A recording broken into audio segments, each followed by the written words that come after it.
कृष्ण गाथा एक गाणे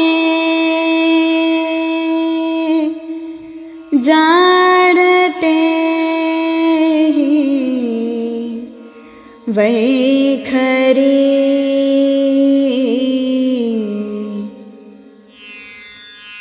एक तारे सूर जाणे श्री हरि जय श्री हरि। एक तारे सूर जाणे श्री हरि जय श्री हरि।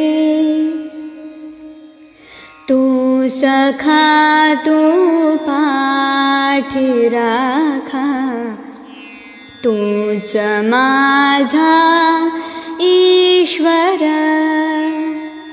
राही दासी व्यापुनिया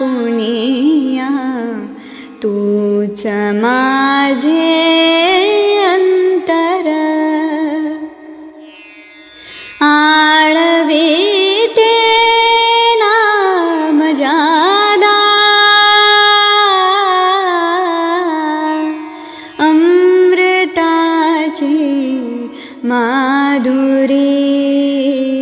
एक तारी सूर जाणे श्री हरि जय श्री हरि। एक तारे सूर जाणे श्री हरि जय श्री हरि।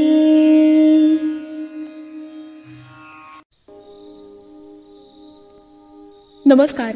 या सुप्रभाती उत्सव तीर्थ या भक्तिमय कार्यक्रमात मी रेश्मा आपणा सर्वांचं अतिशय प्रसन्न मनाने स्वागत करते. भगवंताच्याच शब्दांत सांगायचं तर अर्जुन हा त्याचा प्रिय सखा, सर्वात विश्वासू मित्र आणि धर्मस्थापनेसाठी सुयोग्य पात्र. म्हणूनच भगवंताने गीता कथनासाठी अर्जुनाची निवड केली. गीतेतलं जे तत्वज्ञान आज आपण अनुभवणार आहोत ते भगवंताने काळाच्या सुरुवातीला सूर्याला सांगितलं. सूर्याने मनूला आणि मनूने इक्ष्वाकू राजाला सांगितलं.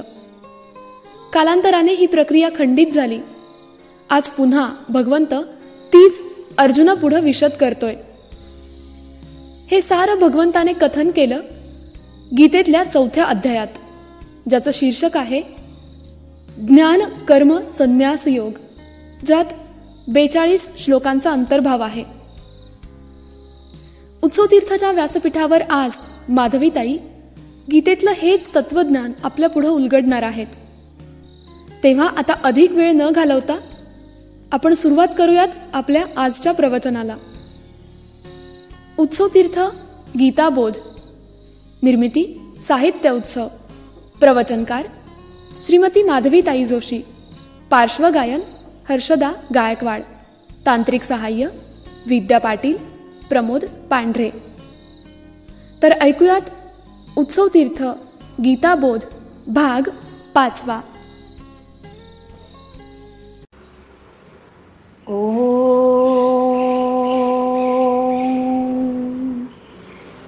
पार्थाय प्रतिबोधितां भगवता नारायणेन स्वयं व्यासेन ग्रथितां पुराणमुनिना मध्ये महाभारतम् अद्वैतामृतवर्षिणीं भगवतीम् अष्टादशाध्यायिनीम् अम्ब त्वामनुसन्दधामि भगवत् गीते भवद्वेषिणी।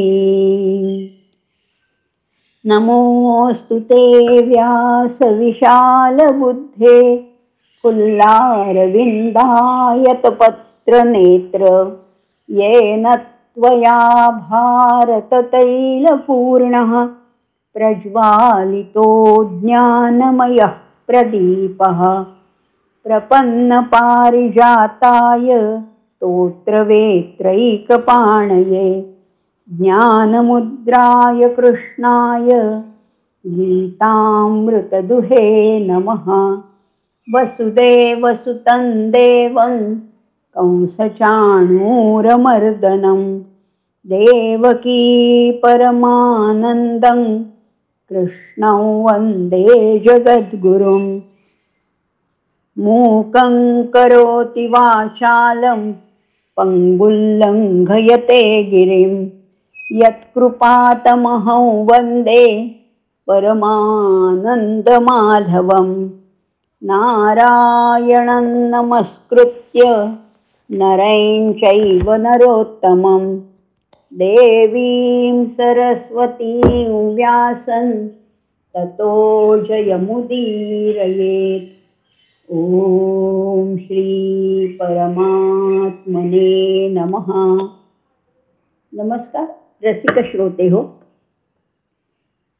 साहित्य उत्सव या परिवाराच्या माध्यमातून आपण गीता बोध या विषयाचा अभ्यास करतोय, त्याच्यावर थोडंसं चिंतन करतोय, मनन करतोय आणि त्या गीतेतलं तत्व, त्याच्यातले विचार जाणून घेण्याचा प्रयत्न करत आहोत. आपण पहिल्यांदा गीतेची पार्श्वभूमी पाहिली, त्याच्यानंतर 3 अध्याय आपले झाले, अर्जुन विषाद योग, सांख्य योग आणि कर्मयोग. आज आपण 4थ्या अध्यायाला, म्हणजे ज्याचं नाव आहे ज्ञान कर्म संन्यास योग, अशा अध्यायाला प्रारंभ करत आहोत. कर्मयोग तर आपण पाहिलाच, पण कर्माला देखील ज्ञानाची गरज असते. म्हणजे ज्ञान हे कर्माचे डोळे आहेत असं म्हटलेलं आहे.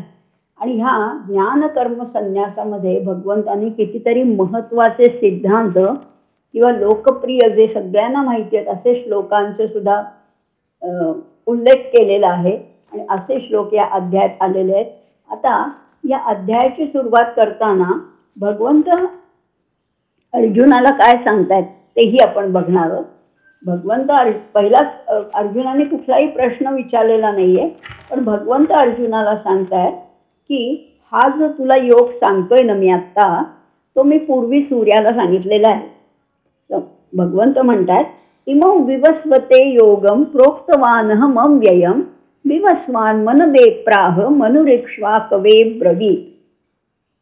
हा योग आहे, हा मी पूर्वी विवस्वते, विवस्वान म्हणजे सूर्य, हा मी पूर्वी सूर्याला सांगितला होता योग. सूर्याने हा मनुला सांगितला, मनुने इक्ष्वाकू राजाला सांगितला.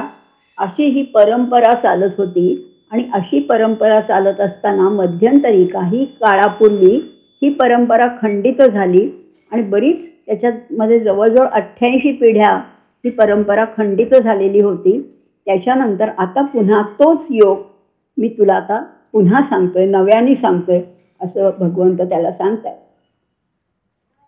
तोच योग मी तुला आता सांगतोय. का सांगतोय? कारण तू माझा अतिशय प्रिय असा भक्त आहेस, माझा सखा आहेस आणि म्हणून हे अत्यंत गुह्यातलं गुह्य असं रहस्य मी तुला सांगतोय अर्जुना, ते तू नीट ऐकून घे. भगवंत सांगतायत. पण अर्जुनाला काही हे पटलं नाही. अर्जुन म्हणतोय की हे कसं काय शक्य आहे, काय सांगतोयस तू? आणि इथेच अर्जुनाची खरं सख्य भक्ती दिसून येते. कारण सखा कसा असतो, मित्र कसा असतो, त्याला अधिकार असतो. आपल्या मित्राचं काही चुकत असलं, काही खटकलं तर विचारण्याचा अधिकार असतो. त्याच अधिकाराने अर्जुन भगवंतांना विचारतोय हे कसं काय शक्य आहे? अपरम भवतो जन्म परं जन्म विवस्वतः कथम एतद् विजानीयां त्वमादौ प्रोक्तवानिति. अपरम भवतो जन्म, भवतो म्हणजे तुमचा जन्म, अपर आत्ताचा आहे, आणि विवस्वत परंजन्म विवस्वतः, सूर्याचा जन्म तर किती अब्जावधी वर्षापूर्वीचा आहे. तर हे कसं काय मला पटावं की हा योग तुम्ही आधी सूर्याला सांगितला, हे मला कसं काय पटणार? मला नाही पटत. बघा अर्जुनाचा तेवढा अधिकार आहे म्हणून अर्जुनाने असा हा प्रश्न भगवंतांना विचारलेला आहे. आता हे सगळ्याचं ह्याच्या मागचं आपण तत्व जाणून घेऊया. पूर्वी अशी पद्धत होती, राजर्षी, इथे म्हटलेलं आहे एवं परंपरा प्राप्त इमं राजर्षयो विदुः. दुसऱ्या श्लोकात म्हटलेलं आहे राजर्षी. राजर्षी कुणाला म्हणतात? तर प्रत्येक राजाकडे एक ऋषी असायची. ही पूर्वीची परंपराच आहे. पूर्वी काय अगदी आत्तापर्यंत ही परंपरा चालत असायची. राजा काय करतो, राजाकडे राजाच्या दरबारामध्ये एक सल्ला देणारे एक ऋषी असतात. आणि ऋषी काय करतात, तर ऋषी ही घटना ठरवतात. राज्याची घटना किंवा लेजिस्लेशन ज्याला म्हणतो, हे ऋषी ठरवतात आणि त्याचं एक्झिक्युशन असतं ते राजा करतो. मग कारण पूर्वी आणि या ऋषी कसे असायचे, ऋषीही विरक्त असायचे. राजा जरी वैभवशाली वाटला तरी राजाला असं म्हटलं जायचं की तो उपभोग शून्य स्वामी आहे प्रजेचा. म्हणजे त्यांनी प्रजेचं पित्याप्रमाणे रक्षण करायचं असतं आणि त्याच्या या कार्यामध्ये त्याला मार्गदर्शन करणारे असतात ते ऋषी असतात. आणि या ऋषींचा राजाला सुद्धा धाक असतो. आपल्याला असं वाटतं की राजा हा सर्वश्रेष्ठ आहे किंवा राजाला कुणाचं ऐकावं लागत नसेल, पण तशी परिस्थिती नव्हती. राजांना या ऋषींचा धाक असायचा. ऋषी जसं सांगतील, म्हणजे युद्ध कधी करायचं, तह कधी करायचा, शरण कधी जायचं, संधी कधी करायचं, हे सगळं ऋषी सांगायचे. किंवा प्रजेवर काही संकट आलं, दुष्काळ आला, तर याच्यामध्ये निर्णय कोणता घ्यायचा हे ऋषी सांगायचे. आणि म्हणून अशी ही परंपरा बराच काळपर्यंत चालत आली होती. पण मध्यंतरीच्या काही कालखंडामध्ये ही परंपरा खंडित झाली. आणि आता तो योग मी तुला परत सांगतोय अर्जुना, तो तू नीट ऐकून घे. आता अर्जुनाने त्याच्यावर प्रश्न विचारला की हे कसं काय शक्य आहे, सूर्य तर किती जुना आहे आणि आपण तर आत्ताचे अलीकडचे आहोत, त्यामुळे तुम्ही हा योग सूर्याला सांगितला, हे काही मला पटत नाही. तेव्हा भगवंत त्याला एक अतिशय वेगळं उत्तर देत आहेत. ते म्हणतात बरोबर आहे अर्जुना, पण आपले तुझे आणि माझे पुष्कळ जन्म झालेले आहेत. बहुनी मे व्यतीतानी जन्मानी तव चार्जुन तान्यहौ वेद सर्वाणी नत्वं वेत्थ परंतप. हे आत्तापर्यंत कितीतरी जन्म झालेत, पण त्या जन्माची आठवण मला आहे पण तुला नाहीये, आणि म्हणून तू हे असं बोलतोयस. अजोपि सन्नव्ययात्मा भूतानामीश्वरोपि सन् प्रकृतीं स्वामधिष्ठाय संभवामी आत्ममायया. मी कोण आहे, भगवंत आता आपलं खरं स्वरूप प्रगट करतात. मी अज आहे, अव्यय असा आत्मा आहे, भूतांचा ईश्वर असा आहे. पण मी काय करतो, प्रकृतीं स्वाम अधिष्ठाय, प्रकृतीचा आश्रय घेऊन, प्रकृतीचा आधार घेऊन मी प्रगट होतो. आणि म्हणजेच याचाच अर्थ मी अवतार घेतो. बघा, ईश्वराने ही सृष्टी चालू राहावी म्हणून ह्या त्रिगुणात्मक सृष्टीची निर्मिती केली आहे. आणि म्हणूनच ही परंपरा कशी आहे तर ती जागरूक होऊन जपायला पाहिजे. राजा भ्रष्ट झाला की सगळं राज्य भ्रष्ट होतं.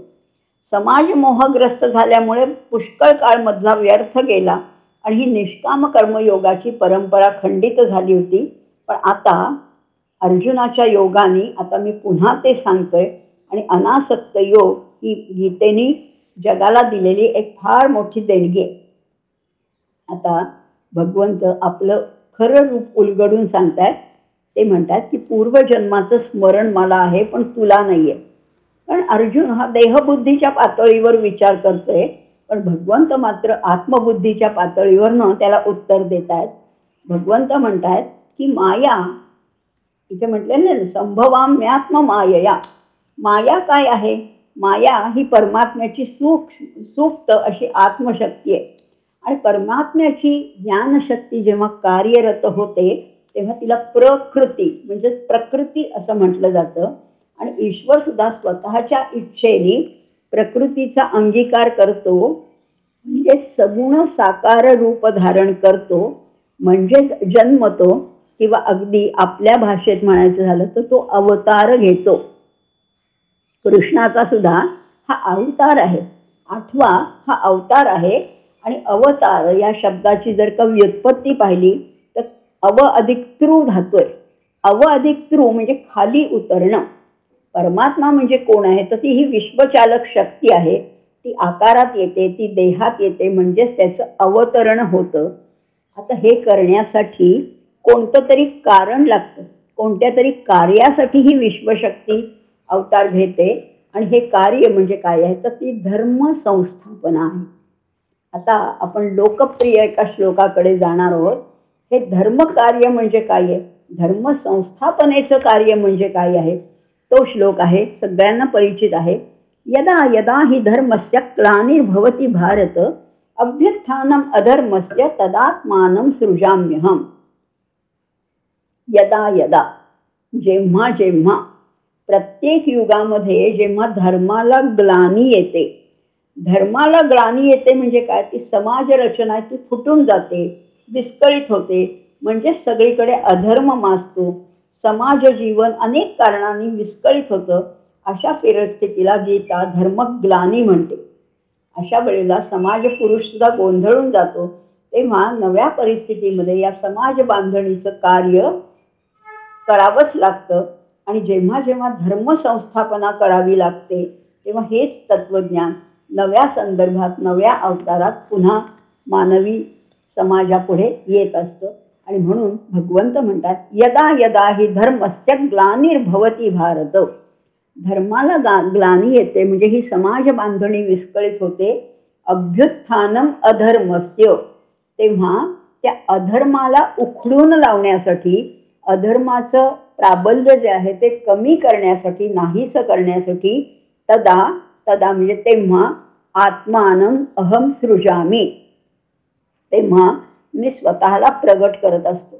असं भगवंतांनी त्यांच्या येण्याचा काळ सांगितला. केव्हा येतो, आणि खरंच आहे समाजामध्ये कितीतरी संकट येतात. ही धर्माला कुणी कुणाला विचारण्याचं होतं तेव्हा भगवंत अवतार घेतात.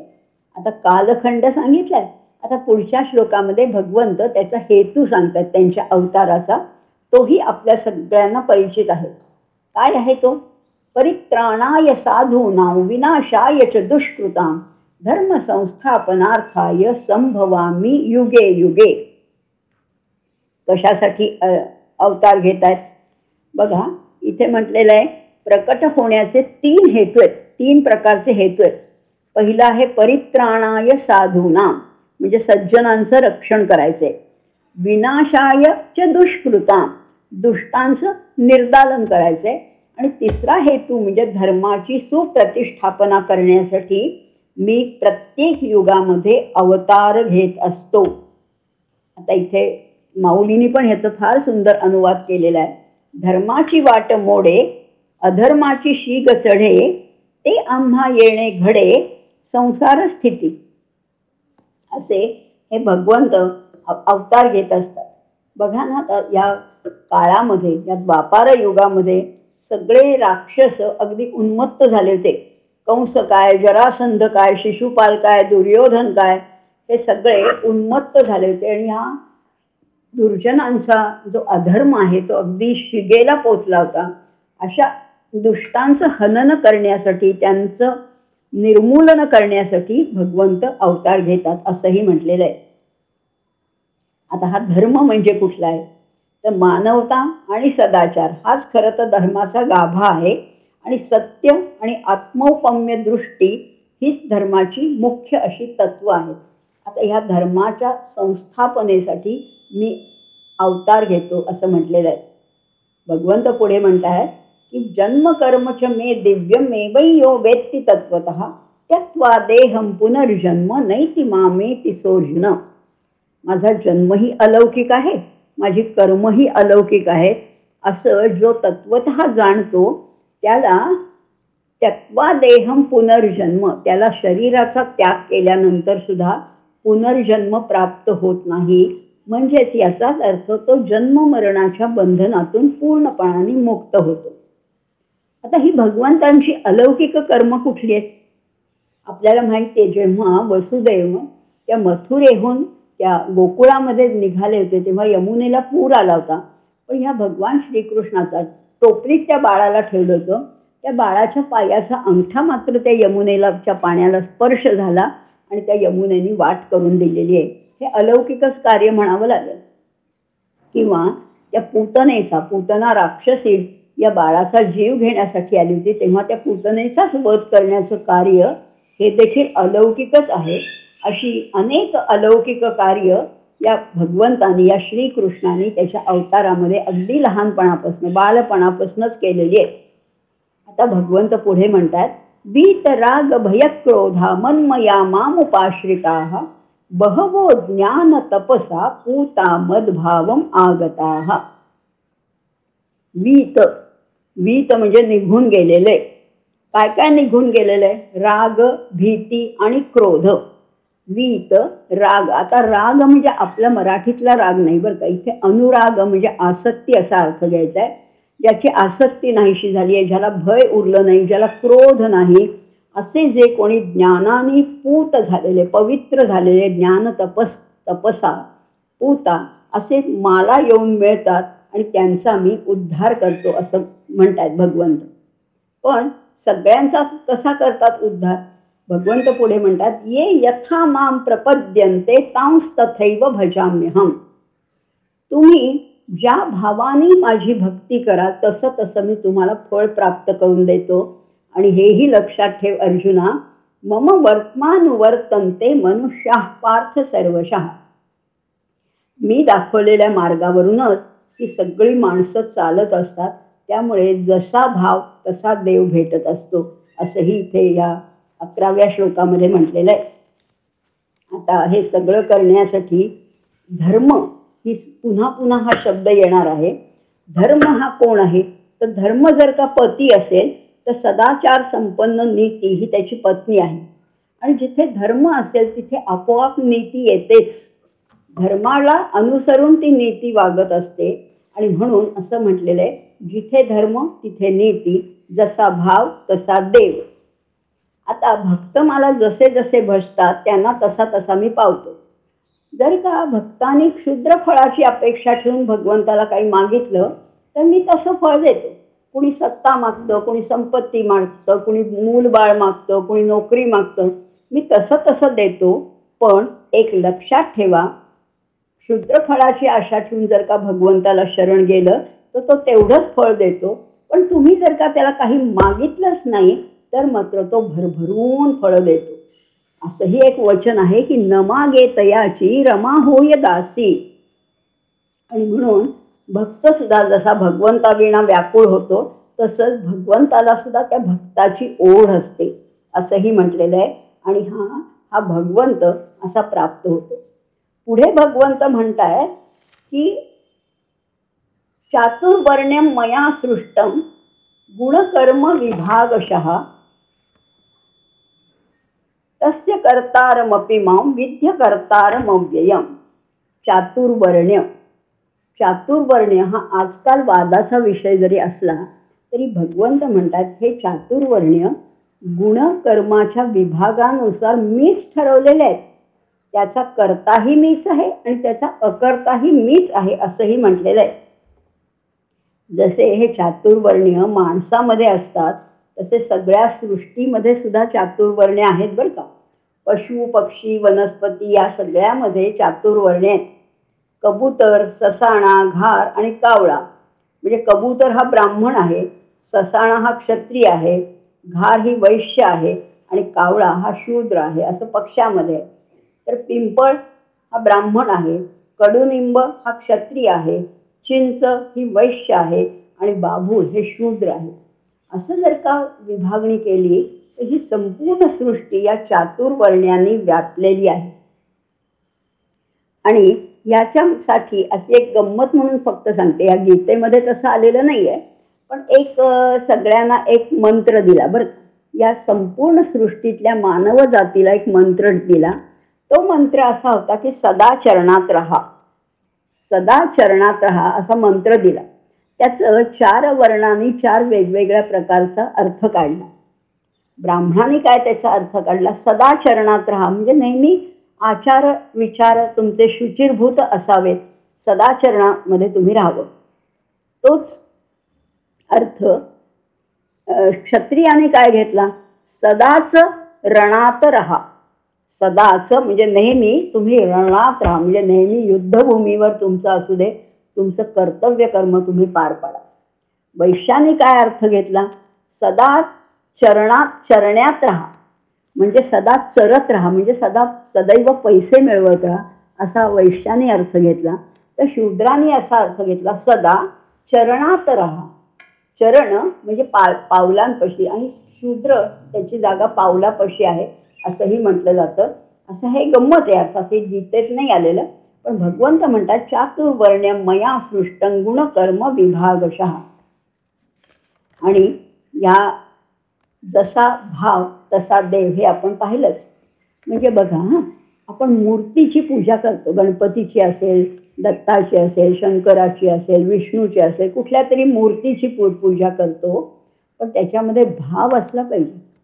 पण ती पूजा मूर्तीला पोचत नाही, तर ती त्या मुख्य देवतेपर्यंत पोचते. तुकाराम महाराजांनी म्हटले, केला मातीचा पशुपती परी मातीसी काय म्हणती, शिवपूजा शिवासी पावे, माती माती माझी सामावे. त्यामुळे प्रत्येक गोष्टीच्या मागे, प्रत्येक पूजेच्या मागे श्रद्धा हवी, भाव हवी. आणि असं सांगून भगवंतांनी चातुर्वर्ण्याचं सुद्धा वर्णन केलेलं आहे. पण हे चातुर्वर्ण्याचं वर्णन करताना भगवंत आणखीन एक म्हणतात की कर्म उत्तम करावं. नमां कर्माणि लिंपंती नमे कर्म फले स्पृहा, इति मायोभिजानाति कर्मभेर नस बध्यते. मी एवढी कर्म करत असतो, पण ही कर्म काही मला बाधक ठरत नाही. असा एक कर्माचा सिद्धांत आहे की प्रत्येक कर्म फळ दिल्याशिवाय शांत होत नाही. कर्म केलं की बंधन आलंच.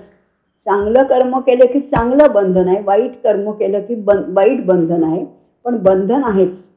पण भगवंत म्हणतात मी एवढी कर्म केली पण मला काही त्याचा लेप लागत नाही, किंवा मला त्या कर्माच्या फळाविषयी स्पृहा सुद्धा नाहीये, इच्छा सुद्धा नाहीये. असं जो कोणी मला जाणतो तो स्वतः सुद्धा या कर्माच्या बंधनातून मुक्त होतो. तो स्वतः सुद्धा या कर्माच्या बंधनातून मुक्त होतो. आता आम्हाला प्रश्न पडतो, कुठली कर्म करायची आणि कुठली करायची नाही. पण आपण मागच्या अध्यायात पाहिलंय की मनुष्य एक क्षण सुद्धा कर्म केल्याशिवाय शांत राहूच शकत नाही. कुठलं ना कुठलं तरी कर्म चालूच असतं. मग काही कर्म जर का आम्हाला बाधक ठरतात आणि काही मुक्त करणारी ठरतात, तर कर्म कुठलं, अकर्म कुठलं, विकर्म कुठलं, याच्याविषयी आमच्या मनामध्ये फार गोंधळ आहे. आणि म्हणून भगवंतच आपणहूनच सांगतायत की तू काय कर, एवै ज्ञात्वा कृतं कर्म पूर्वैरोपी मुमुक्षुभैः. पूर्वीच्या मुमुक्षुनी म्हणजे मोक्षाची इच्छा बाळगणाऱ्या ज्ञानी पुरुषांनी जशी कर्म केली तशी कर्म तू कर. कुरु कर्मैव तस्मात् त्वं पूर्वोत्तरं कृतं. बघा ना, आणि खरंच आहे, पूर्वीच्या लोकांनी, वडीलधारी माणसं जशी वागतात तशीच लहान मुलं सुद्धा वागतात. त्यामुळे पूर्वीचं सगळा तू सगुण म्हणजे चरित्र लक्षात घे, थोरांची चरित्र लक्षात घे, त्याप्रमाणे कर्म कर. कारण माणसाला कळत नाही किं कर्म किं अकर्म इति कवयः अपि अत्र मोहिताः. अगदी विद्वानांना सुद्धा कर्म म्हणजे काय, अकर्म म्हणजे काय, विकर्म म्हणजे काय हे कळत नाही. पण तू हे समजून घे अर्जुना, आणि तुला मी आता त्या कर्माचं महत्त्व सांगतो, त्या कर्म कुठलं करावं हे सांगतो, जे जाणल्यामुळे तू या बंधनातून मुक्त होशील. आता तू कर्म जाणून घे, विकर्म जाणून घे, अकर्म जाणून घे, आणि त्याच्यातनं त्या सगळ्याची महती जाणून घे, आणि त्यानुसार तू कर्म केलं तर तुला त्या कशाचीही बाधा होणार नाही, बंधन पडणार नाही, असंही म्हटलेलं आहे. बघा, आता अवतारही सांगितलेत भगवंतानी. कर्माचंही महत्त्व, अकर्माचं महत्त्व आणि चातुर्वर्ण्याचंही महत्त्व सांगितलेलं आहे. अवतार घेताना सुद्धा भगवंत म्हणतायत की माणसाचे प्रयत्न आणि परमेश्वराची कृपा जेव्हा एकत्र येते तेव्हाच हे अवताराचं कार्य होतं. किंवा अगदी आजच्या आपल्या भाषेत सांगायचं झालं, इंग्लिशमध्ये सांगायचं झालं तर ascending efforts of man and descending grace of God, हे जेव्हा एकत्र मिळतं तेव्हा अवतार होतो. माणसाचे प्रयत्न आणि परमेश्वराची कृपा एकत्र आली की अवतार घ्यावाच लागतो, असंही म्हटलेलं आहे. आता पुढे भगवंतांनी त्या सगळ्या कर्माचा एक सिद्धांतच सांगितलेला आहे. आता कर्म यस्य सर्वे समारंभा काम संकल्पवर्जिताः. कामनांचा आश्रय सोडून द्यायचा आहे आणि ती सगळी कर्म ज्ञानरूपी अग्नीमध्ये जणू काही भस्मसात झाली पाहिजे, त्यालाच म्हटलेलं आहे पंडित. आता हा बुद्धिमान योगी कसा असतो त्याचंही लक्षण सांगितलंय. तो काय करतो, हा निष्काम कर्मयोगी आहे. तो काय करतो म्हणजे बघा, आपण व्यवहारात सुद्धा बघतो, काही कर्म शुक्ल असतात, काही कर्म कृष्ण म्हणजे अशुभ असतात, तर काही कर्म मिक्स असतात, शुक्ल आणि कृष्ण युक्त, शुभाशुभ अशी कर्म असतात. पण योगावर जो आरूढ झालेला पुरुष आहे त्याची कर्म मात्र अशुक्ल अकृष्ण असतात. म्हणजे त्याला कुठल्याच कर्माचा लेप लागत नाही, बंधन पडत नाही. आता आम्ही शुभ कार्य कसं ओळखायचं, आम्हाला काहीच कळत नाही. शुभ काय अशुभ काय आम्ही कसं ओळखायचं. समर्थांनी जे सांगितलंय, जनी निंद्यते सर्व सोडोनी द्यावे, जनी वंद्यते सर्व भावे करावे. एवढं तर आपल्याला नक्कीच ओळखता येईल. आणि म्हणून ज्याला समाजाने मान्यता दिली अशी शुभ कर्म, शुद्ध कर्म, सात्विक कर्म आम्ही करायची आहेत. आणि जी निंद्य कर्म आहे, ज्याची लोक निंदा करतात, जे समाजाने त्याज्य ठरवलेले अशी कर्म अजिबात करायची नाही, असंही समर्थ इथे भगवंत सांगतात. किंवा एक नियम आपण आपल्याशी काढून बघूया बरं का. कर्म करताना कसं करायचे, जे कर्म करत असताना किंवा केल्यावर जनाची किंवा मनाची लाज वाटते ते कर्म वाईटच आहे. बघा, कितीतरी कर्म आपण चुकून करतो, जाणून करतो, नकळत करतो, पण जे कर्म केल्यावर आपल्या मनाला हुरहुर लागते, खंत लागते, अशी कर्म खरं तर कधीच करू नये. चोरी, हिंसा, असत्य भाषण असली कर्म करूच नाहीये. आणि त्याच्यात सुद्धा जनलज्जेपेक्षा मनाला जेव्हा मन आतून आपलं सांगत असतो, आपला जो आतला आवाज आहे तो सांगत असतो, हे कर्म करू नकोस, आणि अशी कर्म खरंच कधीही करायची नाहीये. आणि आणखीन पुढे जाऊन भगवंत सांगतायत की नित्यानित्य विवेक जो धारण करतो त्याच्या बुद्धीला पंडा बुद्धी असं म्हणतात. आणि अशी पंडा बुद्धी ज्याची आहे तोच पंडित. पंडित शब्द आपण खूप सवंगपणाने वापरतो, पण बघा, ज्याच्या बुद्धीमध्ये विवेक जागा असतो. कशाचा विवेक, नित्य काय आहे, अनित्य काय आहे, टिकणारं काय आहे, संपणारं काय आहे, शाश्वत चिरंतन काय आहे आणि नाशिवंत काय आहे, हे ज्याला कळतं. बघा ना, शरीर आहे हे सगळं नाशिवंत आहे, आणि आत्मा आहे तो अविनाशी आहे, तो टिकणार आहे, तो चिरंतन आहे. त्यामुळे या सृष्टीमध्ये ज्याचा नित्यानित्य विवेक जागा असतो त्याच्या बुद्धीला म्हटलेलं आहे पंडा बुद्धी. आणि अशी पंडा बुद्धी ज्याच्याकडे असते असा हा निष्काम कर्मयोगी असतो तरी कसा. फार सुंदर वर्णन केलेलं आहे. यदृच्छालाभ संतुष्टो द्वंद्वातीतो विमत्सरः समसिद्धावसिद्धौ च कृत्वापि न निबध्यते. कसा आहे, यदृच्छा लाभ संतुष्टो, अतिशय संतुष्ट असतो. कशाने संतुष्ट आहे, जे मिळेल भगवत कृपेने, भगवत इच्छेने जे काही प्राप्त होतं त्याला म्हटलेलं यदृच्छा लाभ. असा म्हणजे कुठलीही याचना नाही, प्रार्थना नाही, काहीही न करता जी वस्तू प्राप्त होते तिला यदृच्छा लाभ म्हटलेलं आहे.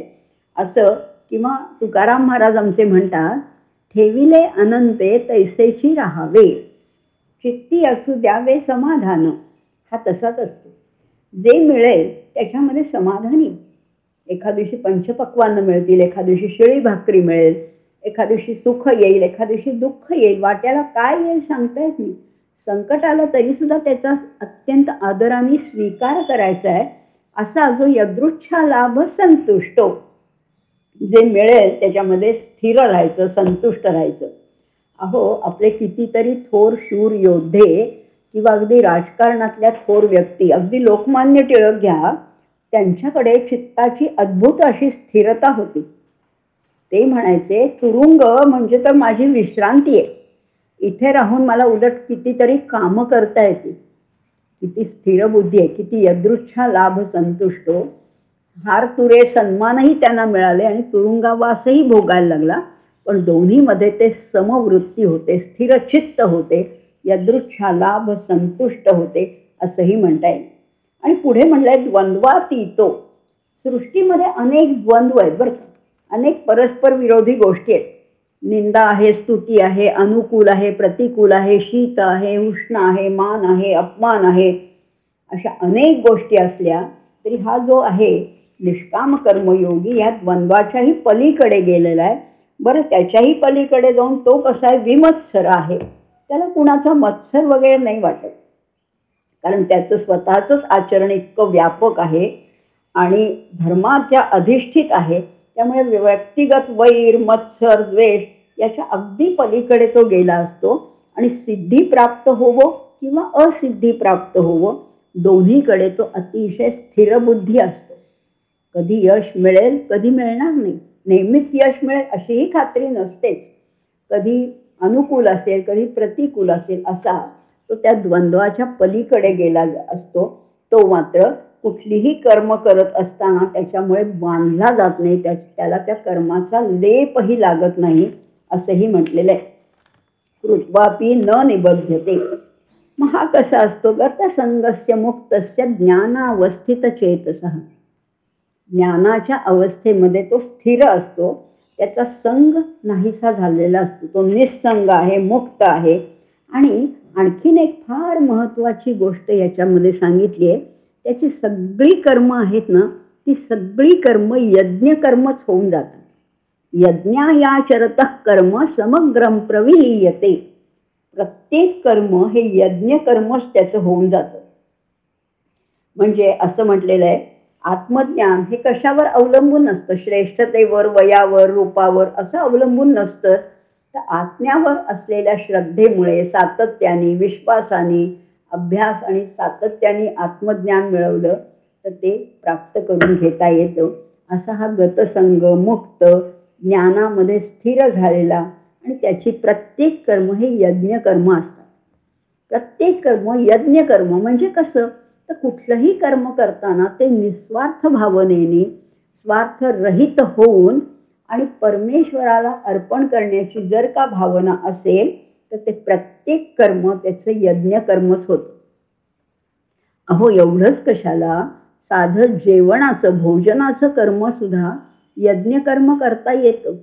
आपण म्हणतोच ना, उदर भरण नो हे जाणी जे यज्ञकर्म. असाच एक श्लोक अजूनही आहे गीतेमध्ये, तो नेहमी भोजनापूर्वी नित्य म्हणावा. तो श्लोक काय आहे, त्याच्यामध्ये तर फार अर्थ भरलेला आहे. आशय गर्भ असा हा श्लोक आहे. तो श्लोक सांगतो, ब्रह्मार्पणम ब्रह्महवीर ब्रह्माग्नौ ब्रह्मणाहुतम ब्रह्मैव तेन गंतव्यम ब्रह्मकर्म समाधिना. आता काय, किती वेळा ब्रह्म शब्द आलेला आहे, कशासाठी आलेला आहे, सगळं ब्रह्मच आहे. अहो, ब्रह्मार्पणम ब्रह्महविही. अर्पण, अर्पण म्हणजे यज्ञाच्या वेळेला यज्ञामध्ये तूप घालण्याच्या मोठ्याल्या पळ्या असतात, लाकडी पळ्या असतात, त्याला अर्पण म्हटलेलं आहे. ती पळी म्हणजे काय आहे, ती ब्रह्मच आहे. बरं, जे हवीर द्रव्य घालतो आम्ही यज्ञामध्ये, अगदी तीळ असेल, तांदूळ असेल, सातू असेल, आणखीन समिधा असतील, हे सुद्धा ब्रह्मच आहे. बरं, अग्नी पेटलेला आहे तो काय आहे, तो ब्रह्मच आहे. बरं, घालणारा जो ब्राह्मण आहे, जी आहुती देणार आहे, तोही ब्रह्मच आहे. बरं, हे जाणार आहे कुठपर्यंत, कुणापर्यंत पोचणार आहे, तेही ब्रह्मच आहे. ब्रह्मैव तेन गंतव्यम. आणि कसं, ब्रह्मकर्म समाधिना. या ब्रह्मकर्मातून ते ब्रह्मापर्यंत हे ब्रह्मच पोचणार आहे. प्रत्येक वस्तू ह्याच्यातली ब्रह्म आहे. यज्ञ करणारा ब्रह्म, फळ मिळणारं तेही ब्रह्मच आहे. समिधा ब्रह्म, ती पळी ब्रह्म, ते तूप ब्रह्म, ते हवीर द्रव्य ब्रह्म, अग्नी ब्रह्म, सगळंच ब्रह्म आहे. हा श्लोक जेवताना म्हटला तर आपल्याला त्या जेवणाचा सुद्धा लेप लागत नाही, त्याचंही बंधन पडत नाही. असं म्हटलेलं आहे, विठ्ठल नाम ग्रासू ग्रासी तो जेविलाची उपवासी. जेवण करून सुद्धा त्याला त्या जेवणाचं काही पाप लागत नाही किंवा त्याच्या बंधन पडत नाही. आणि म्हणून हा श्लोक म्हटला की सगळं ते ब्रह्माला अर्पण होतं. आपण एरवी सामान्य प्रापंचिक जेवतात ते कशासाठी, पोट भरण्यासाठी, हे आवडीचं आहे म्हणून. पण तसं नाही आहे. भोजनामध्ये सुद्धा हाच भाव असला पाहिजे की मी जेवतोय तेही ब्रह्म आहे, जेवणारा आहे तोही ब्रह्मच आहे, जिथे पोचणारे तेही ब्रह्मच आहे, हे सगळंच ब्रह्म आहे म्हटल्यानंतर ते कर्म ते साधं भोजनाचं कर्मसुद्धा यज्ञ कर्म होऊन जातं, असा त्याच्या मागचा आशय आहे. आणि त्यामुळे खरे जाणकार लोक आहेत ते भोजनाच्या वेळेस हा श्लोक म्हणतात आणि मग हे भोजनरूपी कर्माचं सुद्धा ब्रह्मच होऊन जातं असंही म्हटलेलं आहे. त्यामुळे यजमान म्हणा, अध्वर्यू म्हणा, यज्ञ साधन म्हणा, हे सगळं ब्रह्ममय झालेलं आहे. आणि म्हणून इथे आता पुढे आता यज्ञ कर्म आपण पाहिलं आणि खरंच आहे, प्रत्येक कर्म जर का यज्ञ झालं ना, यज्ञ स्वरूप हे जीवन होता, कळेल गीता गाता गाता. सगळी कर्म यज्ञ कर्म समजून करायची आहेत, निस्वार्थ भावनेने, परोपकारासाठी प्रत्येक कर्म. आणि प्रत्येक कर्म करताना आपण म्हणायचे, परमेश्वराला म्हणायचे किंवा मनाशी म्हणायचे की मी परमेश्वराला आन्सरेबल आहे, मला त्याला उत्तर द्यायचे. मला असं त्याच्या इच्छेविरुद्ध, त्याच्या आवडीविरुद्ध मला कुठलंही कर्म करायचं नाही. प्रत्येक कर्म मी अशा कसोटीवर घासून पाहिलं पाहिजे की हे माझ्या परब्रह्माला, परमेश्वराला आवडेल का नाही. आता पुढच्या 25 ते 30 श्लोकामध्ये वेगवेगळ्या प्रकारचे यज्ञ सांगितलेले आहेत. अनेक यज्ञ आहेत, 12 प्रकारचे यज्ञ सांगितलेले आहेत. दैव यज्ञ आहे, दैवमेवा परे यज्ञ योगिनः पर्युपासते, ब्रह्माग्ना व परे यज्ञ यज्ञे नैवोपजुह्वति. असे अनेक यज्ञ सांगितलेले आहेत. दैव यज्ञ आहे, श्रोत्रादी निंद्रियाण्यन्ये संयमाग्निषु जुह्वति. श्रोत्र आदी, श्रोत्र आदी म्हणजे काही पंच ज्ञानेंद्रिय आहेत, त्यांचा सुद्धा यज्ञ करायचा. कसा यज्ञ करायचा? सगळ्यावर संयम ठेवायचे. संयमरूपी अग्नीमध्ये या पंच ज्ञानेंद्रियाचं हवन करायचे. आणि जे विषय आहेत ना, शब्द स्पर्श रूप रस गंध, या पंच विषयांचं हवन या इंद्रियरूपी अग्नीत करायचे आणि इंद्रियांचं हवन त्या संयमरूपी अग्नीमध्ये करायचे. अर्थ काय आहे? आणि इथे श्रोत्र आदी म्हटलेलं आहे. आदी म्हणजे इत्यादी, सगळी 5 ज्ञानेंद्रिय सांगितलेली नाहीये. श्रोत्र एकच नाही, पण त्याच्यात चक्षु आहे, जिव्हा आहे, स्पर्श आहे, त्वचा, सगळं आलं त्याच्यामध्ये. आणि हीच तर गीतेची विशेषता आहे. गीतेमध्ये एक अगदी थोडक्यात सगळं संक्षेपाने समासाने सांगितलेलं आहे. आणि हा संयमरूपी अग्नीमध्ये या सगळ्याचं हवन करायचंय.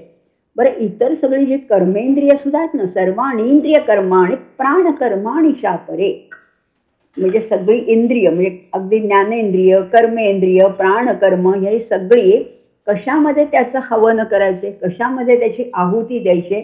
आत्मसंयम योगाग्नौ, आत्मसंयमरूपी अग्नीमध्ये जुह्वते ज्ञानदीपिते. जुह्वते म्हणजे आहुती देतात. कोण? ज्ञानदीपिते. त्या ज्ञानरूपी यज्ञामध्ये आहुती द्यायचे. किंवा मोठाले यज्ञ सुद्धा असतात. द्रव्य यज्ञ आहे, तपोयज्ञ आहे, योग यज्ञ आहेत, असे अनेक प्रकारचे यज्ञ आहेत. किंवा या संपूर्ण गीतेच्या या संवादालाच मोठा यज्ञ म्हटलेला आहे. ज्ञान यज्ञेन तेनाहम् इष्टस्यामिति मे मतिः. हा संवाद हाही यज्ञ आहे. किंवा आपण ह्याचा अभ्यास करतो, हा सुद्धा स्वाध्यायरूपी यज्ञच आहे. स्वाध्याय करणं हा सुद्धा यज्ञच आहे. आणि असे यतयः संशित व्रताः, असे अनेक लोक हे यज्ञ करत असतात. बरं, काही लोक अपाने जुह्वति प्राणम, हे पंचप्राण आहेत. आपल्या शरीरामध्ये हा वायूच आहे, पण त्याचे कार्यानुसार भेद केलेले आहेत. एक आहे प्राण, दुसरा आहे अपान, व्यान, समान, उदान, असे पंचप्राण आहेत. तर या प्राणाचं अर्पण अपानामध्ये करतात आणि अपानाचं अर्पण प्राणामध्ये करतात.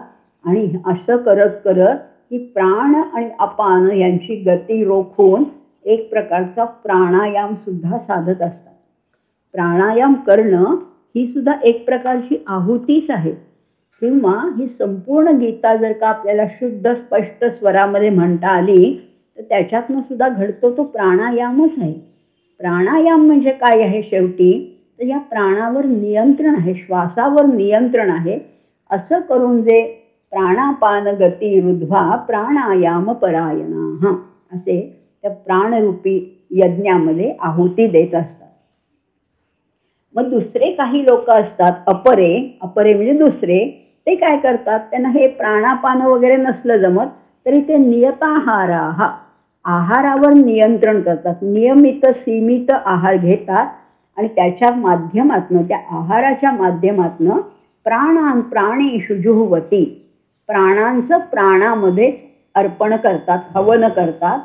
आणि हे सगळं करत असताना हे 12 प्रकारचे जे यज्ञ आहेत, सर्वे अपि एते यज्ञविदो यज्ञक्षपित कल्मषाः, असे हे सगळे यज्ञ करत करत हे यज्ञाचं स्वरूप जाणून घेतात.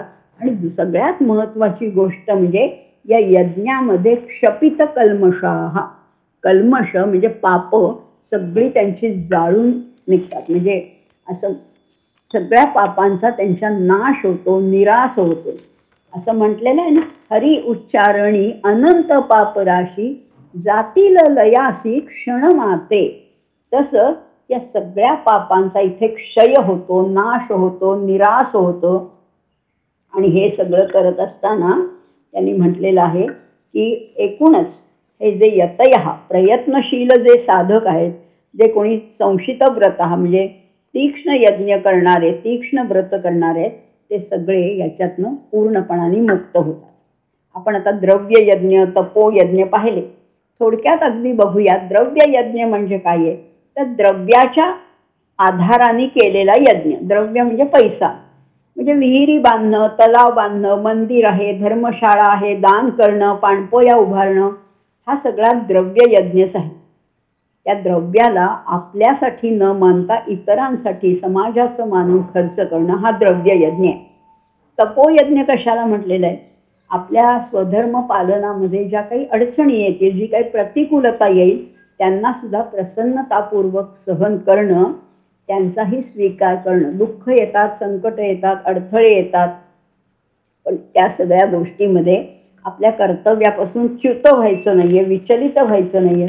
आपलं काम उत्तम रीतीने निग्रहाने पार पाडणं ही सुद्धा फार मोठी तपश्चर्याच आहे. किंवा त्याही पलीकडे जाऊन प्रतिकूलतेला अनुकूलतेमध्ये बदलणं हा देखील एक मोठा यज्ञच आहे. म्हणजे बघा ना, गावातला केर कचरा असतो, ती प्रतिकूलता आहे, पण त्याचंच खत केलं तर तेच अनुकूल होऊ शकतं. असे अनेक यज्ञ आहेत. योग यज्ञ कशाला म्हटलेलं आहे, अंतःकरणाची जी समता आहे त्याला योग म्हटलेलं आहे. आपण दुसऱ्या अध्यायामध्ये पाहिलं होतं, समत्वय योग उच्यते. ही समता, राग द्वेष शोक हर्ष शोक सुख दुःख याला समान मानलेलं आहे.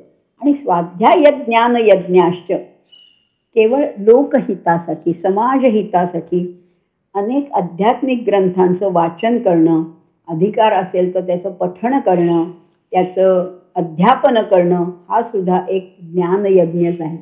आणि गीतेच्या शेवटी म्हटलंच आहे, अध्येष्यतेच इमं धर्म्यं संवाद मावयोः ज्ञानयज्ञेन ते नाहम इष्टस्यामिति मे मतिः.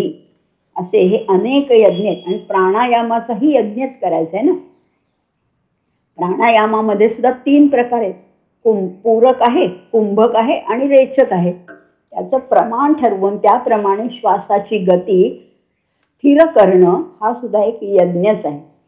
असे यज्ञ जर का केले किंवा ह्यापैकी काही यज्ञ आपल्या यथानुशक्ती जर का केले तर त्याच्यातनं आपल्या पापांचं निवृत्ती होते, निष्कृती होते आणि मग आपल्याला यती स्वरूपापर्यंत सुद्धा पोचता येतं. असंही म्हटलेलं आहे, यज्ञायाचरतः कर्म समग्रम प्रविलीयते. पण जे लोक हे काहीच मानत नाहीत, काही लोक म्हणतात आमचा नाही विश्वास, मग यज्ञ केलाच नाही तर मग काय होतं, नायन लोकोस्ते यज्ञस्य कुतोन्यः कुरु सत्तम. बघा आता यज्ञ करायचा म्हणजे काय, मागच्या अध्यायात आपण पाहिलं होतं, यज्ञशिष्टामृत भुजो. यज्ञ आपला अगदी साधा रोजचा स्वयंपाक असला तरी तो सुद्धा यज्ञ समजून करायचा आहे आणि त्याचा नैवेद्य म्हणून भोजन घ्यायचंय. यज्ञ शिष्ट अमृत भुजो. यज्ञ म्हणजे यज्ञ, शिष्ट म्हणजे उरलेलं, अमृताप्रमाणे मानून जे भोजन करतात ते कुठे पोचतात, यांते ब्रह्म सनातनम. सनातन अशा ब्रह्मापर्यंत ते पोचतात. पण जे कोणी ह्याच्यावर विश्वास ठेवत नाहीत, कुठलाही यज्ञ करत नाहीत, त्यांना मात्र इथली पण गती मिळत नाही आणि पलीकडची पण नाही. नायल लोकोस्ति अयज्ञस्य कुतोन्यः कुरु सत्तम. या लोकातच त्यांना सुख प्राप्त होत नाही, तर परलोकात कुठं म्हणा. असे हे अनेक प्रकारचे यज्ञ वेदामध्ये सांगितलेले आहेत. एवं बहुविधा यज्ञा वितता ब्रह्मणो मुखे. वेदामध्ये असे अनेक यज्ञ सांगितलेले आहेत. तू ते जाणून घे. अर्जुना, कर्मजान विद्धी तान सर्वान. विद्धी म्हणजे जाणून घे. कसे आहेत हे कर्मातनं निर्माण होणारे रोजचं आपलं प्रापंचिक कर्म करताना सुद्धा यज्ञ करता येतो हे जाणून घे. आणि हे जाणलंस की तू या सगळ्या बंधनातनं मुक्त होशील. एवै ज्ञात्वा विमोक्षसे. आता हे एवढे यज्ञ सांगून भगवंत म्हणतायत की या सगळ्यामध्ये श्रेष्ठ यज्ञ कुठला. अनेक यज्ञ सांगितले, पण भगवंत म्हणताय श्रेयान द्रव्यमयाद यज्ञ ज्ञान यज्ञ परंतप. या ज्ञान यज्ञ हा सगळ्यात श्रेष्ठ आहे. ते द्रव्य यज्ञ वगैरे बाकीचे जे यज्ञ आहेत ना, त्याच्यापेक्षा श्रेष्ठ यज्ञ कुठला आहे तो ज्ञान यज्ञ आहे. पण ह्या ज्ञान यज्ञामध्ये संपूर्ण कर्म या ज्ञानामध्ये परिसमाप्यते, नाहीसं होतं, क्षीण होऊन जातं, संपून जातं, त्याचा मागमूस सुद्धा उरत नाही. आणि म्हणून हा ज्ञान यज्ञाचं आचरण करायचं आहे, तो आपल्याला प्राप्त करून घ्यायचा आहे, असंही इथे भगवंत म्हणतात. हा ज्ञान यज्ञ आम्हाला कळला, पण तो कसा प्राप्त करायचा. आम्ही तर काही एवढे ज्ञानी वगैरे नाही आहेत. मग लगेच भगवंत आपल्याला उपाय सांगतायत की आहे ना, तुम्ही जरी ज्ञानी नसलात तरी या जगामध्ये अनेक ज्ञानी लोक आहेत. तत्वदर्शिनः, ज्ञानीनस तत्वदर्शिनः. तत्वदर्शी असे जे ज्ञानी लोक आहेत ते तुम्हाला देतील ना ज्ञान. पण मग ते ज्ञान मिळवण्यासाठी आम्ही काय करायला पाहिजे सांगतायत लगेच भगवंत. तद्विद्धी प्रणिपातेन पै प्रश्नेन सेवया उपदेक्षन्ति ते ज्ञानै ज्ञानिनस्तत्वदर्शिनः. तद्विद्धी, तू जाणून घे. विद्धी म्हणजे जाणून घे. काय कर, त्यांच्याकडे त्या ज्ञानी लोकांकडे जाताना पहिल्यांदा काय करायचं, प्रणिपात, नमस्कार करायचं. साधा नमस्कार नाही तर लोटांगण, साष्टांग नमस्कार करायचे, प्रणिपात करायचं आहे. म्हणजे प्रणिपात करण्यासाठी आपल्यामध्ये नम्रतेची भावना पाहिजे, विनयशीलता पाहिजे. उपनिषदाचा शब्द आहे समित पाणी. जेव्हा तुम्ही समिधा घेऊन गुरुकडे शरण जाता तेव्हा तुमचा अहंभाव सगळा पूर्णपणाने बाजूला ठेवला असतो.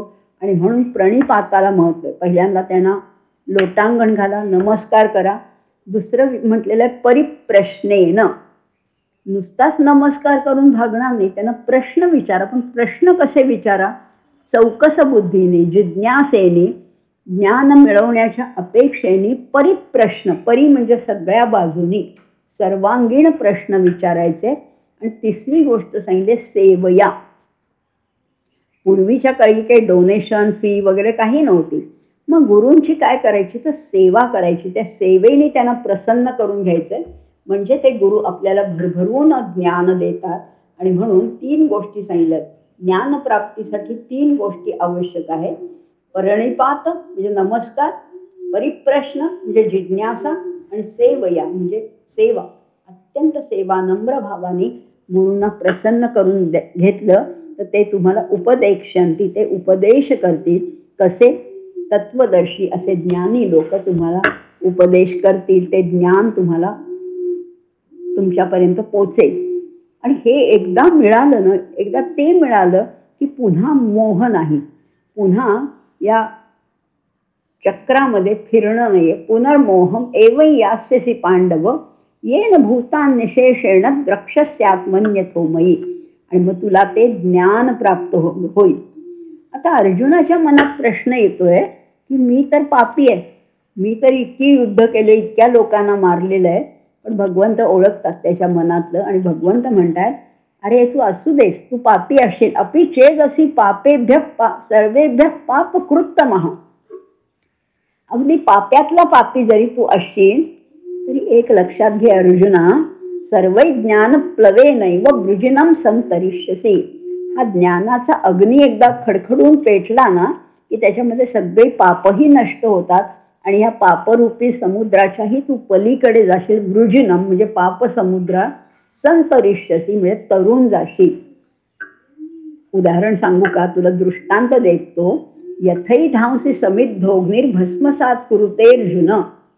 जशा या समिधा त्या अग्नीमध्ये पूर्णपणाने भस्मसात होतात, तसाच हा एकदा ज्ञानाग्नी भडभडून असा चांगला पेटला की त्याच्यामध्ये सगळी कर्म भस्मसातच होऊन जातात. कारण अरे अर्जुना, या ज्ञानासारखं दुसरं पवित्र काही नाहीच आहे. या ज्ञाना इतकं दुसरं कोणतीही गोष्ट पवित्र नाही. नाही ज्ञानेन सदृशम पवित्रमिह विद्यते. आणि हे ज्ञान कुणाला मिळतं? श्रद्धामोन लभते ज्ञानम. तू फक्त तुझी श्रद्धा असू दे, गुरूंवर म्हणा, ज्ञानावर म्हणा, श्रद्धा असेल तर त्याला निश्चितपणाने हे ज्ञान प्राप्त होतं. मात्र इंद्रियांचा संयम पाहिजे. आणि एकदा ज्ञान प्राप्त झालं की मग परमशांतीचाही अनुभव तुला निश्चितपणाने येईल. ज्ञान लब्ध्वा पराम शांती मचिरेणाधिगच्छति.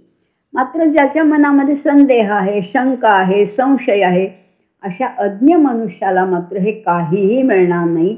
ह्या लोकातलंही सुख नाही, परलोकातलंही सुख नाही.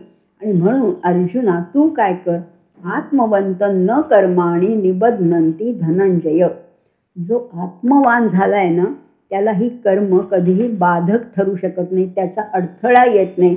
आणि म्हणून अर्जुना, तू या सगळ्याच्या पलीकडे जा. तस्मात अज्ञान संभूतम.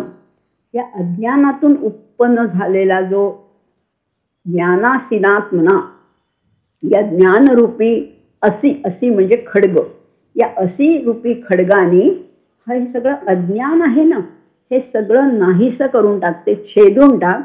चित्वैनम संशय योग. आणि मग हा संशय सुद्धा तुझ्या मनात आहे तोही पूर्णपणाने काढून टाकायचा आहे. आणि मग तू कोण होशील? तू योगी होशील. आणि असा योगी पुरुष आतिष्ठोत्तिष्ठ भारत. आणि असा योगी हा तू मूळचा क्षत्रिय आहेस. आणि म्हणून असा योग प्राप्त झालेला क्षत्रिय हा युद्धासाठी उभा राहील याची मला अगदी खात्री वाटते. अर्जुना, तू हे समजून घे आणि त्याप्रमाणे तुझं आचरण असायला पाहिजे, असं भगवंत या अर्जुनाला वेळोवेळी वारंवार सांगत आहेत. आणि अर्जुनाचं आता हळूहळू मतपरिवर्तन होत चाललेलं आहे. आपला 4था अध्याय ज्ञान कर्म संन्यास, याच्यामध्ये आपण अवतार पाहिले, अवताराचा हेतू पाहिला, अवताराचा काळ पाहिला, चातुर्वर्ण्य म्हणजे काय पाहिलं, यज्ञ विविध प्रकारचे पाहिले, आणि ज्ञानाचं महत्त्व, त्याची प्राप्ती कशी करायची, हे सगळं या अध्यायातनं आपण जाणून घेत आहोत. पुढचा अध्याय सुद्धा असाच अतिशय उत्साह आणि वाढवणारा आणि ज्ञानामध्ये भर घालणारा असाच आहे. आज मात्र इथेच थांबूया. सर्वेपि सुखिनः सन्तु सर्वे सन्तु निरामयाः सर्वे भद्राणि पश्यन्तु मा कश्चित् दुःखमाप्नुयात्. ओम शांती शांती शांती. धन्यवाद. दर्जेदार साहित्याचा आणि कलाकृतींचा आस्वाद घेण्यासाठी जॉईन करा साहित्य उत्सव व्हॉट्सॲप किंवा टेलिग्राम ग्रुप. जॉईन करण्यासाठी संपर्क करा 98 81 60 20 25 या क्रमांकावर. संपर्क क्रमांक पुन्हा एकदा 9881 60 2025. साहित्य उत्सव हे यूट्यूब चॅनल आजच सबस्क्राईब करा. साहित्य उत्सवच्या फेसबुक पेजला जरूर भेट द्या, कारण ज्ञान आणि मनोरंजन यांचं अतूट नातं म्हणजे साहित्य उत्सव.